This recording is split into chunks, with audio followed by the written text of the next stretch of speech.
I'll be talking today on how to take clinical eye photos simply, cheaply, and effectively for telemedicine in the COVID era. Now, when you take ophthalmic photographs, you can do them in a very sophisticated way with very expensive equipment. But I'm going to show you how you can do it very cheaply with equipment that almost everybody must be having with themselves, so that you can take good photographs and refer them to an ophthalmologist, or even refer them to another optometrist or an optician or whatever, so that data can be transferred across and work can be done without physically having to move. We'll start off with the simplest photographs. Here really nothing has to be said. You can take a small smartphone and you can take external photos of the eyes, and you can, put them in a collage to express things like muscle movements. Here's a case of right eye palsy where you can see all the, here we're not really discussing the condition, but to tell you that you can make a collage with a simple set of photos taken with a smartphone.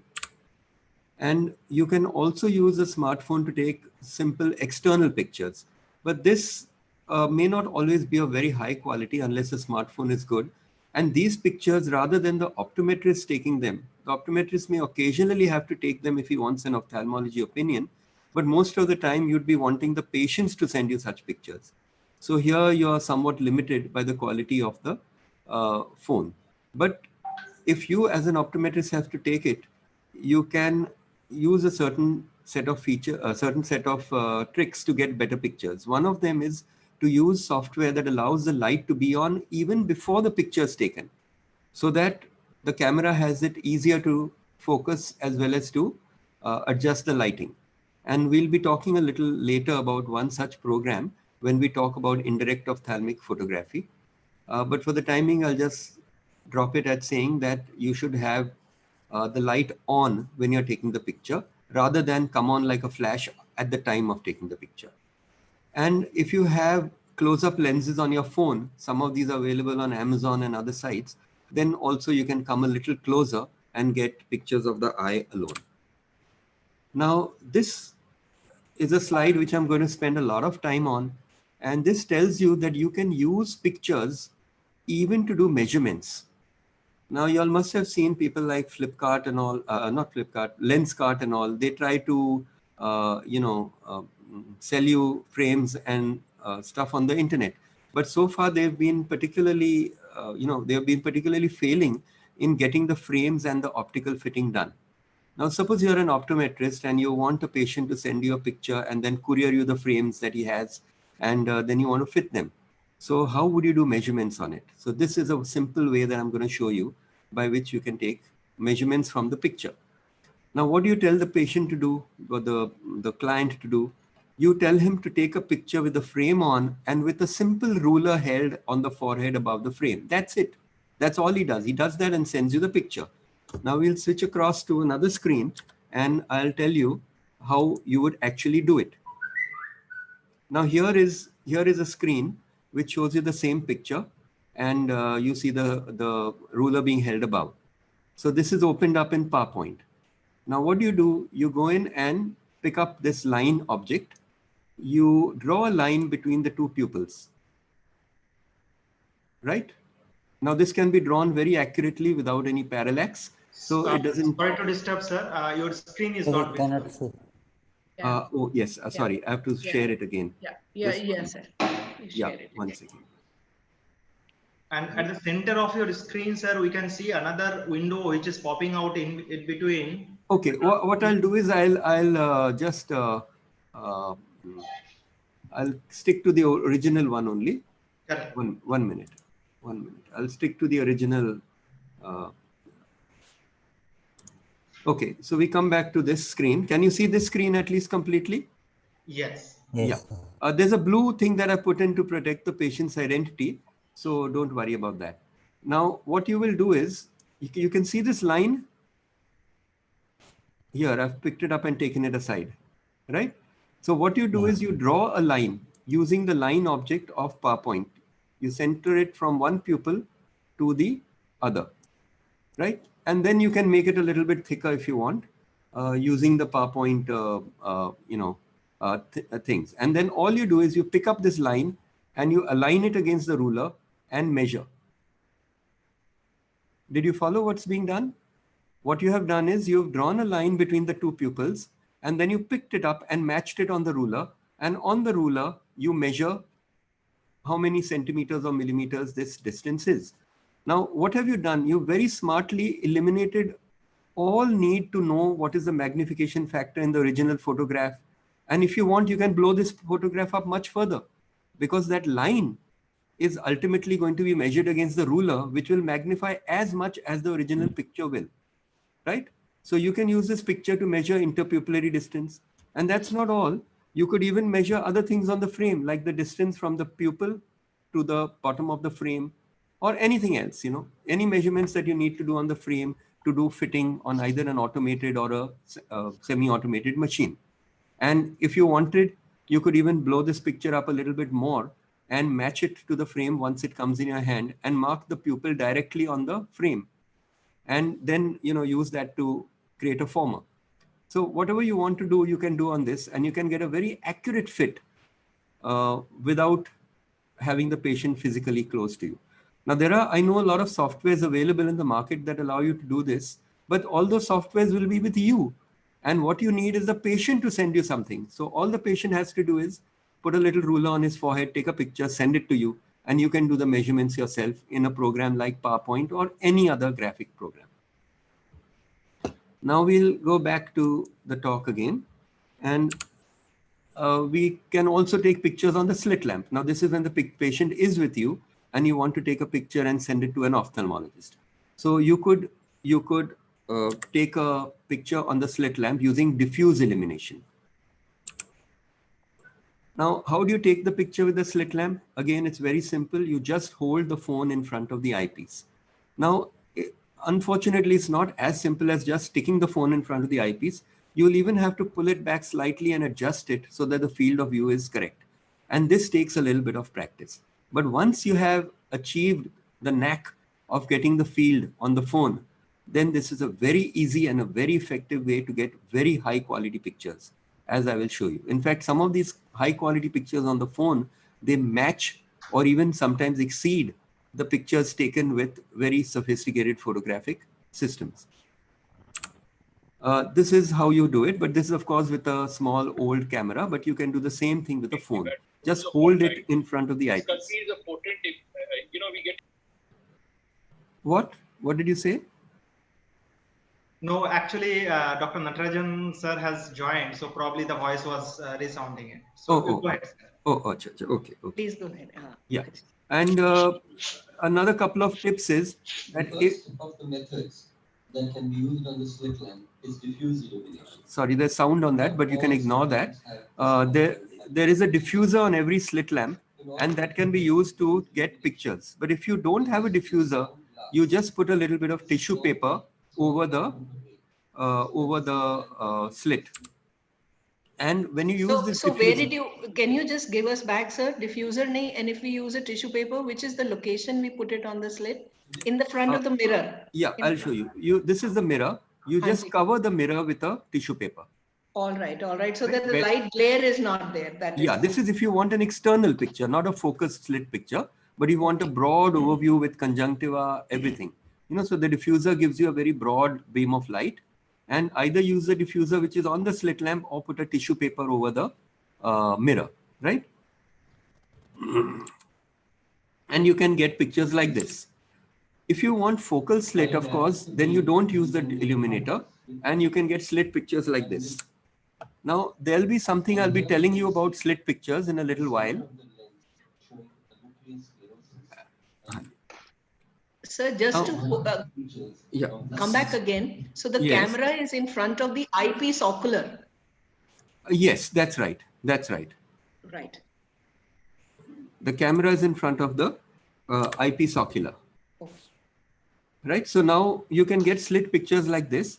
And towards the end, when I talk about exposure, I'll tell you what you need to do to get good slit pictures, because most of the people who have tried this will probably tell you that the pictures have a lot of glare in them, and they're not very clear. There's too much glare. They are overexposed. So I'll tell you how to deal with that a little later. Now, another important point that you need to know about is this little knob over here, Features of the slit lamp. right? So this little knob that you see over here, this is something that most optometrists and even ophthalmologists ignore. What does this knob do?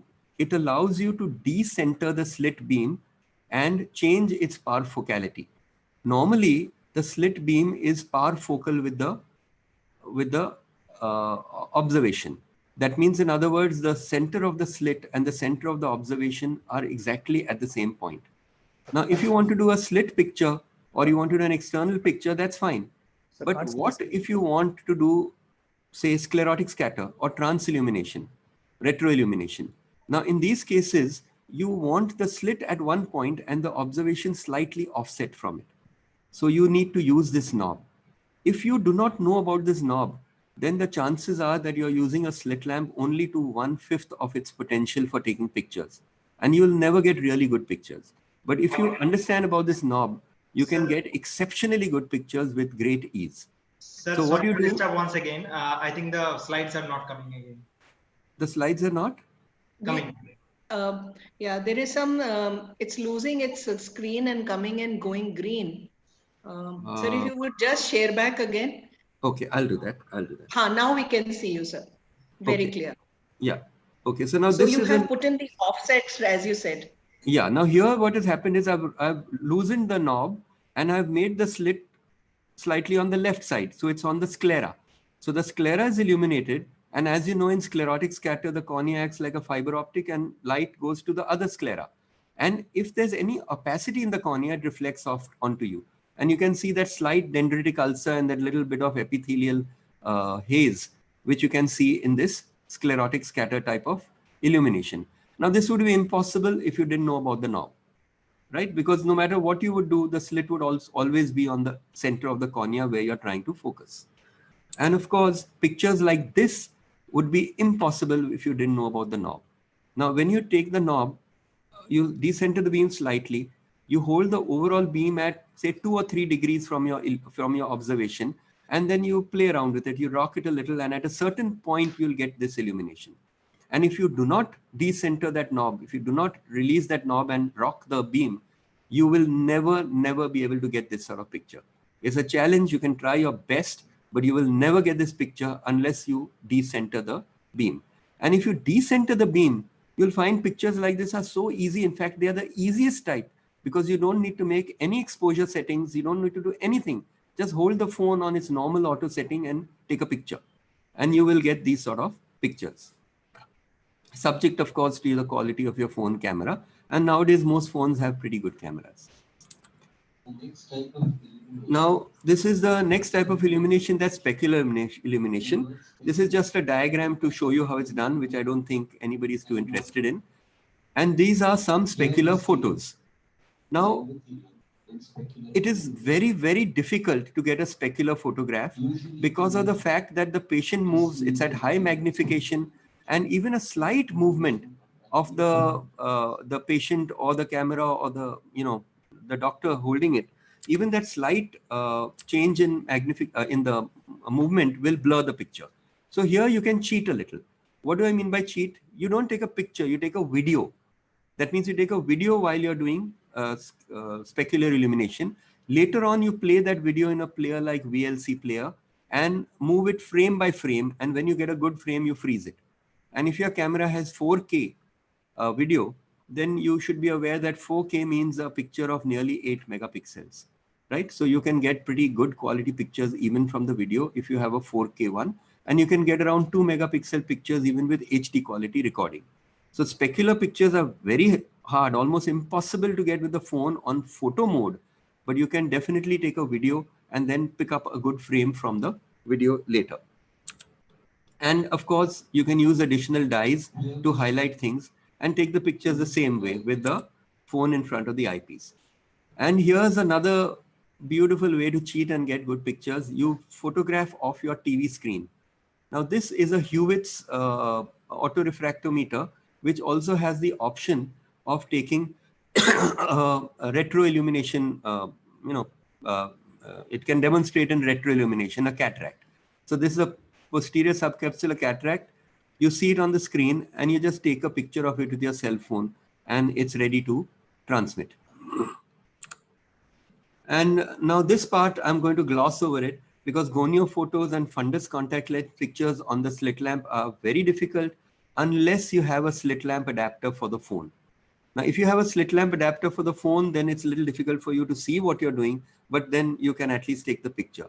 You can't hold the camera in front of the eyepiece for such pictures because you have the patient, you have one hand holding the lens and the other hand holding the camera, and it's very hard to coordinate them. But if you have a slit lamp adapter, you could do it. Or if you have a regular, photo slit lamp adapter, you could also do it. So I'm showing you a few of these pictures, but I really don't think that they can be done very cheaply or without a lot of assistance. Now this is gonioscopy showing angle recession.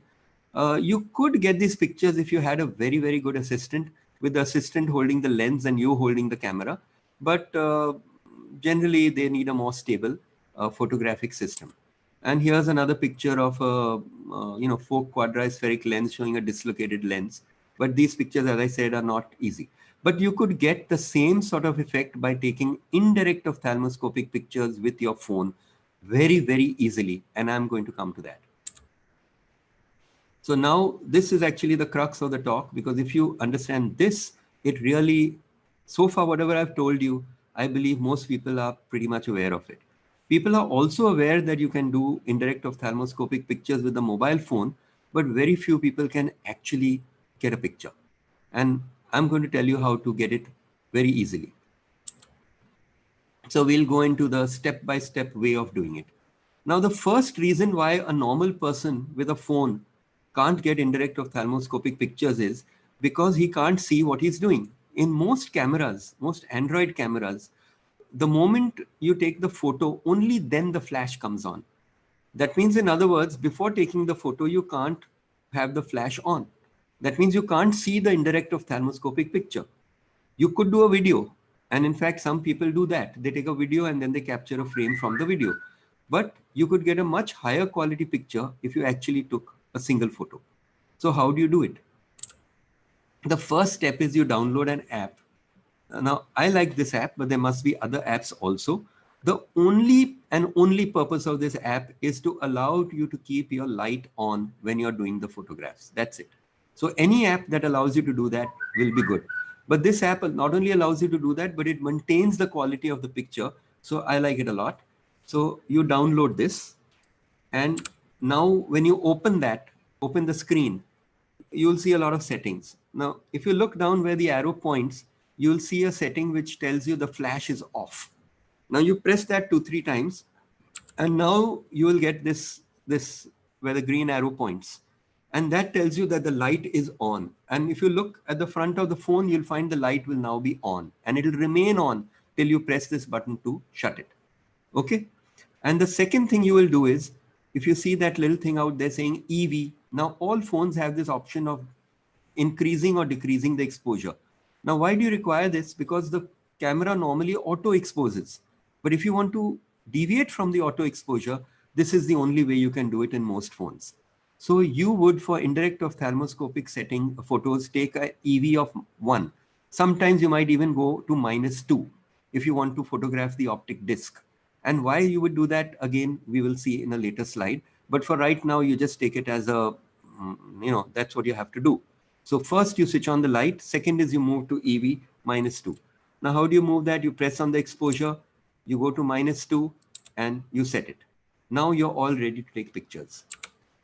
Okay, and of course, you need lenses. You can use a 20, 30 or 40D. All of them give you excellent pictures. The 20D is the easiest, of course.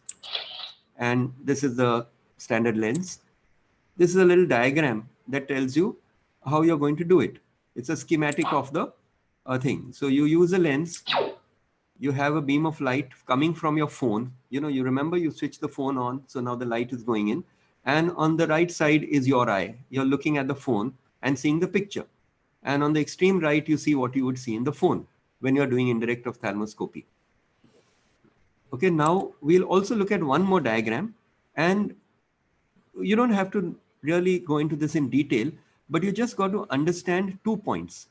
And that is that when you do indirect ophthalmoscopy, there are 2 aspects to it. One is illuminating the retina. So the upper diagram is showing you that there's a lamp, the lamp of the phone, which is illuminating the retina. So in this situation, what do you call the lens? You call it a condensing lens.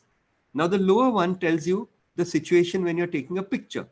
So the point on the retina which is illuminated goes through the same lens, the same condensing lens, right? Now you would call it an imaging lens. And if you combine both the concepts together, you would know that the indirect ophthalmoscopic lens is called a condensing dash imaging lens.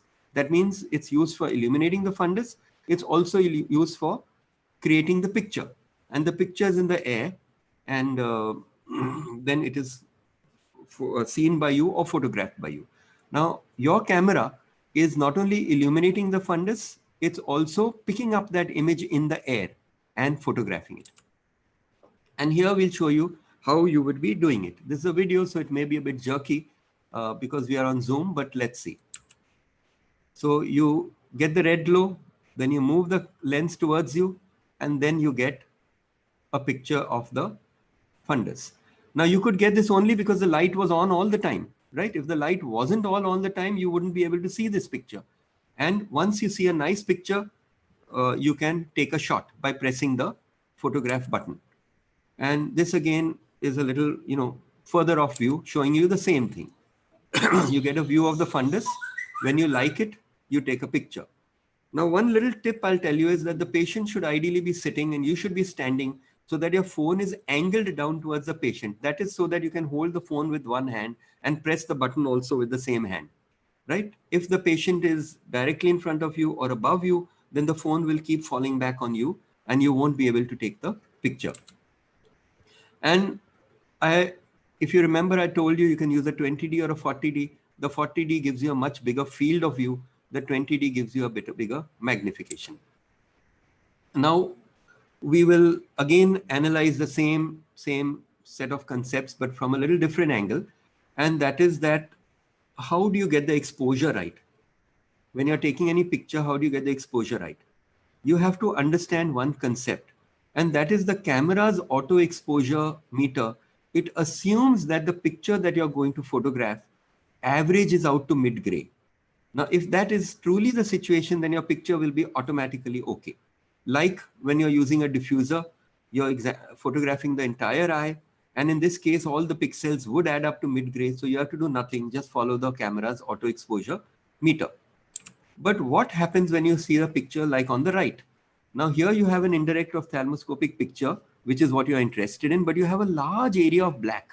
So if you were to average out all the pixels, they wouldn't be gray. They would be closer towards black. And if you let the camera follow its exposure meter, it will try to make everything gray. The black will become gray. So what will happen to the indirect ophthalmoscopic picture? It will become washed out like it is on the left. And in fact, this is the common complaint most people have who try to take a picture, and they say the picture is washed out of focus and overexposed. So that is why you went to -1 in the auto exposure. By going to -1, what you told the camera is that don't try to make everything gray, try to make it look more black.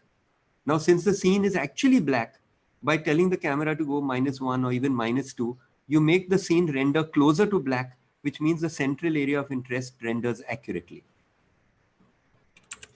And the same logic applies when you take a narrow slit. There's a lot of black, so you might have to go to -1 or even -2. And the second tip is that when you want to take IO photos on the smartphone, you zoom up. Now, some people would tell you that when you zoom, you're not really adding to the clarity because it's an empty zoom. It's not an optical zoom. It's a digital zoom. And that's right. You're not really adding to the pixel count. You could as well zoom it later. But you are doing one thing, and that is you're allowing the camera's auto exposure to be more accurate. If you had the lens as a tiny little lens and a big scene, the camera wouldn't know whether to focus on your finger, on the patient's nose, something else in the background, right? And very often your picture will be out of focus. In fact, sometimes the camera may focus on the rim of the lens. If you zoom, then the picture that you're interested in, the IO picture, which is not where the camera lens, where the indirect lens is, it's actually anterior to the lens. So then the phone camera will pick up the actual picture you're interested in. So zooming up is not really for getting more megapixels. It's actually for getting the picture to fill the screen so that the autofocus can work better, right? And the same applies to the auto exposure also. If the main scene is right in the middle, the auto exposure also will be more accurate. And you'll have to do less compensation with the -1 or -2, right? So you zoom when you're taking the picture, and don't think that you will zoom afterwards in Photoshop or something like that. Zoom right away. And thank you very much. I think I've covered most of the important points. And with this, you should be able to take pictures of the external part of the eye. You should be able to take pictures for measurement and even fundus pictures, which you can then use for sending to an ophthalmologist to getting an opinion on that. But you have to cut corners like